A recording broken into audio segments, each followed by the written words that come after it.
Good afternoon and welcome to Solent Sports News. My name is Colin Minnis. And I'm Sad Rahman. Here are your latest sporting headlines.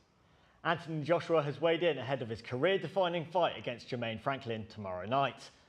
In the last hour, the former world champion weighed in at a career high of 115.8 kilograms, 10 kg heavier than his opponent. And the new straight-talking Joshua had a scary message for his upcoming opponent before the fight. We'll get a couple of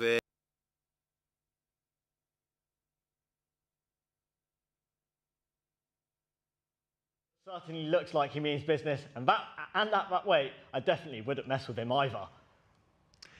It's been revealed that Manchester United owe £969 million through a combination of gross debt, bank borrowings, outstanding transfer fees. The club released their second quarter results on Thursday, but unlike previous years, there was no investors' call afterwards as a result of the ongoing strategic review. This could ultimately lead to the forced sale of the football club. Continuing in the Premier League, England football's top competition returns tomorrow following an international break. Southampton aren't in action until Sunday when they travel to West Ham. However, David Moyes has revealed that the London side could be a little depleted following the international break. A couple of wee bit of illness here and there and a couple of odd injuries. So Emerson's been a bit of sickness. Agard came back with a bit of grumbly hip and Scamacca's got a sore knee. So we'll need to see how they are in the next few days. So it certainly sounds like that could be an opportunity for the Saints to march up the table. Oscar Pistorius' parole hearing took place today in South Africa. The 36-year-old was jailed for 13 years for the murder of Reeva Steenkamp back in 2013. He has so far served half of that sentence and will continue to fulfil the remaining years after he was declined parole. Reeva's mother declared he wasn't remorseful for his actions and the parole decision was the right one to take. On to tennis now, and Russian and Belarusian athletes will be allowed to compete at Wimbledon later this year after the All England club lifted the bans imposed 12 months ago. Ahead of a tournament beginning in July, new restrictions now allow for players from these nations to compete as long as they appear as neutral athletes and do not accept state funding. Contrastingly though, Ukrainian athletes will not be allowed to compete in qualifying events for the 2024 Olympics if Russians are taking part, according to a government minister. This comes among threats from Ukraine to boycott the Paris Games if bans on Russian and Belarusian athletes are not upheld. The IOC currently recommends that these athletes instead compete under a neutral flag. On to motorsports now then, and F1 moves from the sands of Saudi Arabia to the surprisingly damp and dreary skylines of Melbourne. Fernando Alonso has been the talk of the paddock since his penalty controversy in Saudi, but he silenced what remains of his doubters by putting his Aston Martin top of the times in free practice too. Following on from the excitement in Australia, the world of F1 was somewhat darkened by Nelson Piquet's racial outburst. The Brazilian has been fined for his actions and has been made to apologise to Lewis Hamilton. Now something more cheery. Everyone's favourite series is back on our screens. Barnaby Page has hit the roads once again, and this time he is in Cardiff to watch Wales versus Latvia and judge the atmosphere there. Let's see how he got on. I've shown you the matchday experience in non-league football. I've shown it to you in the Championship too, in the luxury of the press box. But tonight it's time to do one better and show it to you in international football, where tonight Wales take on Latvia at the Cardiff City Stadium. It's going to be a party atmosphere in Cardiff tonight, where Wales return to the capital for the first time since the World Cup. Despite being awful, there's been a lot of hopes in the last few weeks, having drawn last weekend's match in Croatia thanks to a 90th minute equaliser from Nathan Broadhead, being only the second team in the history of European qualification to take a point or more from Croatia. Several key players have retired from international duty since the World Cup, including Chris Gunter, Joe Allen and the greatest British player of all time in Gareth Bale, who will all be given a send-off in tonight's match. Tonight is a first for me, as it's the first time I'll ever be seeing Wales play football, having seen them play rugby union in 2007 and rugby league in 2011. With a sellout crowd expected in Cardiff tonight, it's time to get going. I've got the bucket hat on, let's head on down to Cardiff and join the party.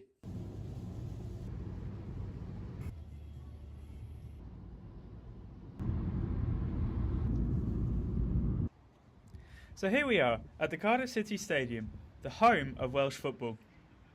After having a look around the shop, we made our way into town.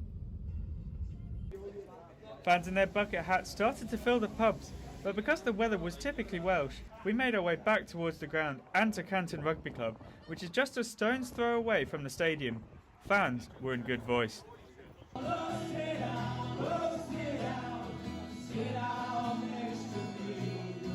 Now just entering the stadium, I came across the holy trinity of Welsh culture: the Welsh flag, football and a McDonald's. At the turnstiles, the Red Walls atmosphere was growing and growing. Well, we're finally here. Just made it up 15 flights of stairs, but we're finally here. Come on, Cymru. Having found our seats and got used to the high altitude, me and George decided to get some food. I went with a veggie pie, as that was the only thing they had left, and a £6.25 flat pint. I really enjoyed the pie, but what did George think about it?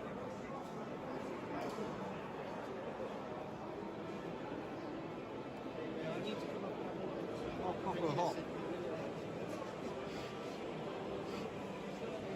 Oh my god, hot.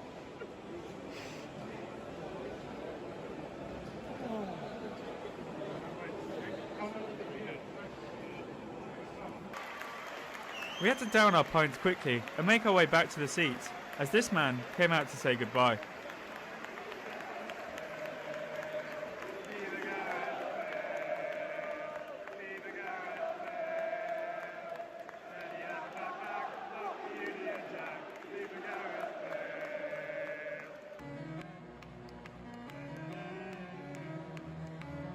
With a light show and Zombie Nation ringing around the ground, the players made their way out at the perfect time.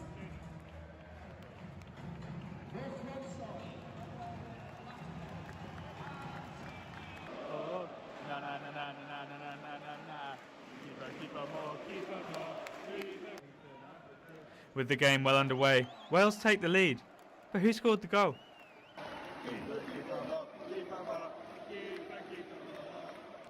There was about 100 Latvia fans in attendance, and they were brilliant all match. Having sung my little heart out throughout the first 45, it was now half-time, where the under-17s were being paraded around the pitch, having just qualified for the Euros. Song of Archiadai, boys. In the second half, Swansea's Ollie Cooper came on for his debut, which made George very proud. Cooper. At the full-time whistle, fans stayed behind to sing along to the newly adopted anthem, Umar O'Heed.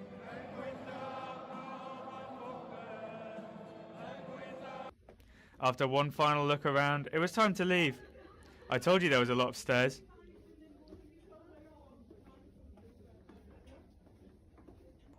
We finally made our way out of the ground. Well, it's full time here in Cardiff, and it finished Wales 1, Latvia 0 with a Kiefer Moore goal in the first half. It wasn't the greatest of performances, in all honesty. Wales kind of lacked here and there.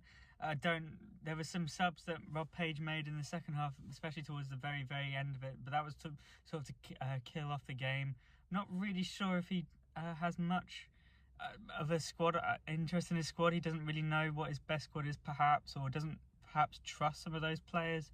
But George, what were your thoughts on the game? I mean, they were pretty poor.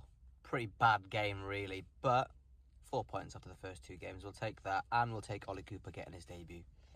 Yeah, we will indeed. Also, for me personally, it was a win. I'm happy to see a win. George, for you and I, this is our first wins that we've seen as Wales fans, isn't it? Yeah, it is. Yeah. But I think also, for me, with this being my first game, it was an amazing experience seeing all the fans singing Umar O'Heed, all the bucket hat, Zombie Nation, even amazing to see Gareth Bale come out and to an amazing atmosphere. And one thing's for certain, I will be coming back to another Wales game sometime soon. Clearly the Welsh bias was coming in there, because I'm sure Wayne Rooney would like to say in that greatest British player of all time conversation. Well, $6.25 for a pint, a 4-hour drive in the pouring rain. I don't think it's worth it. But anyway, at the same game, George Rees-Julian spoke to fans about the boisterous fan culture. I tried something a little bit different this week. Everyone's probably fed up of me banging on about why I love Wales so much and the language, so I thought it was finally time for me to try and show you a little bit about what I've been banging on about. Womanby Street, Cardiff, a place usually packed with Wales fans on a match day, was much quieter last Tuesday because of the weather, but even the rain wasn't enough to stop some Wales fans from soaking in some pre-match atmosphere. Instead, it was Canton Rugby Club, which is just a stone's throw away from the Cardiff City Stadium, that was bouncing ahead of kick-off.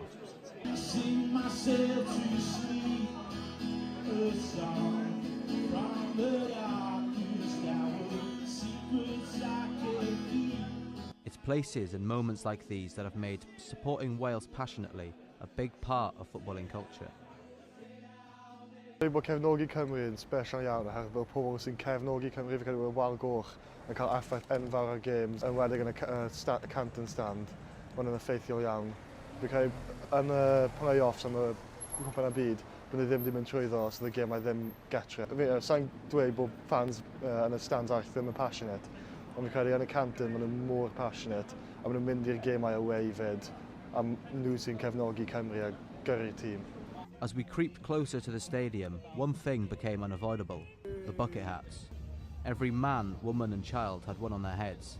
Even the McDonald's walk-through couldn't escape the bucket hat fever, even though most fans don't even know where the trend started.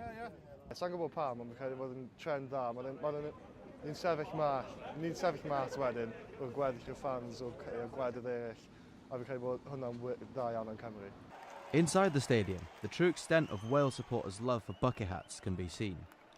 A trend which started with just 2 supporters has now captured the whole stadium and sets Wales apart from the rest of the world. I just think it's unique, isn't it? I mean, no other country in the world has done it, and I think it's sort of started something for other teams as well. We noticed the other countries have started wearing bucket hats. I think it's amazing. As someone who used to support, follow ocean colour scene and get absolutely crucified for wearing a bucket hat in the 90s, I think it's amazing. I tell you all the time, but it's fine. So, apart from going fishing, it's nice to wear my bucket hat. Well, for our more southern viewers, I'm sure you didn't really understand much of what that guy was saying, but local stories now. So the local Solent Kestrels women's side will make their final appearance of the season this Sunday against the Reading Rockets. Solent secured the NBL Division 1 regular season title with a game to spare last weekend, thanks to a dominant win over Worcester. Even though the weather has been miserable recently, Solent's cricket team returned to the top university league this summer, and Tom Reed went down to the Ageas Bowl to see how they are preparing for the highest level of competition. Solent cricket team is once again punching above its weight. After winning the Bucks Cricket League B 2 years in a row, they have finally earned the right to play in the top league. We were in the league below last year and we won that league, so we got promoted. So we've yo-yoed between the top league and the league below. We've won the league below the last 2 years, but during the COVID season there was no promotion and relegation, so we had to win it 2 years on the trot. And then we had to play in a playoff game against the team that finished bottom of the league we're in now to get promoted. So it was quite a big effort to get promoted into the league we're in. The team have had to wait longer than they thought to have a shot at the best university teams in the country. So usual sort of problem for this time of year. The game was cancelled because of the amount of wet weather we've had. It's no surprise really. I think everyone was expecting it to be cancelled. We don't usually play this early, so we were pushing our luck a little bit by trying to get out as early as we did. So yeah, no real surprise. Despite a few years away from the top level, Morton is confident in his team's ability to perform. In terms of the level that we're playing at, a lot of them are already playing at a similar level, whether it be national counties cricket or whether it's county second 11 cricket or just good Premier Club cricket. They're all playing at a similar level to this, so it will be a challenge, but you know, I'm hopeful that we can sort of rise to that challenge and be competitive. Solent will have to rely more on their experienced players to succeed against these teams, who are funded by the England and Wales Cricket Board. Star bowler Edward Wilson is relishing the opportunity. I think we're quite lucky in the fact that we've been promoted to a league that we are the underdogs, and a lot of universities, we're going to turn up to a lot of universities and they're going to think they're going to walk all over us, which is a nice position to be in because we've got absolutely nothing to lose. It's all the pressure's on them. We just have to turn up and play some cricket. And this season for me, I want to start taking the new ball and putting in 10 over stints for the team and just try and take as many wickets, go for as little runs as possible. And finally, we're all for new sports here at Solent, so our reporter Fraser Day and George Venn headed down to Southampton University to find out some more.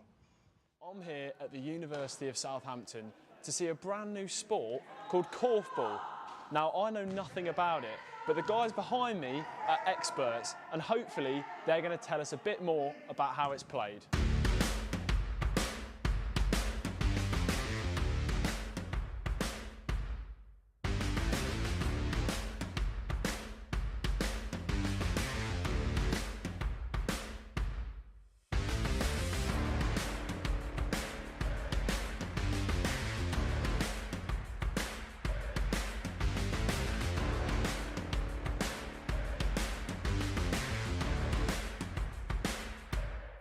So the sort of definition I use is it's a mixed gender Dutch sport with similarities to netball and basketball. So sort of some rules from netball are taken and some rules from basketball are taken. Some completely new rules are made up as well. So just sort of a mix of the two, and boys and girls play. Something that is particularly unique about korfball is that both boys and girls can play at the same time. Neve tells us this makes the sport easily accessible for everyone. When you are playing, it has to be even, so only girls can mark girls, only boys can mark boys.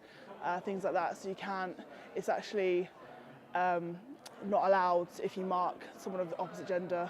Korfball may look like a mixture of every different handled ball sport you've ever seen, but what exactly are the rules? So in netball, for example, if you bounce the ball back to yourself, that is not allowed, that's a replay ball. In basketball, obviously you dribble. In korfball, you can bounce it back to yourself if you lose control of the ball, and that's fine. You can't dribble it though, so that's one rule that's a bit different, but sort of the same, but a bit different. Another rule is that we have penalties where you stand under the post and get a shot, and everyone's sort of stood around in a circle, but they're not involved until the ball is shot. Then you also have free passes, which are sort of a bit similar, where you have to pass the ball and then you can take a shot, or you can just carry on playing. So that's a bit different to like netball and basketball. It's still relatively not well known in the UK, I think, but it is sort of coming up in terms of popularity. I think a lot of people learn about it at university, and then they're starting to continue to play that after university, and so it's kind of slowly growing. So, what exactly is the job of a korfball coach, and how do they train the team? There are some set plays that we sort of think about during games, and there are sort of ways of playing in terms of the attack and defence that we sort of look to, we sort of assess how the other team are defending or attacking, and then we'll adapt our defence towards their strategy as well. To some, korfball may seem like an intimidating sport to try and get into, but the gender equality and friendly environment helps make everyone feel welcome. I mean, I think the fact that it's mixed gender, and truly mixed gender, to the point where everybody is really equal on the korfball pitch. Everybody gets a chance to do the attack and the defence, and the way that you have essentially boys and girls on equal footing, all contributing in the same sorts of roles. I think that's quite unique to korfball.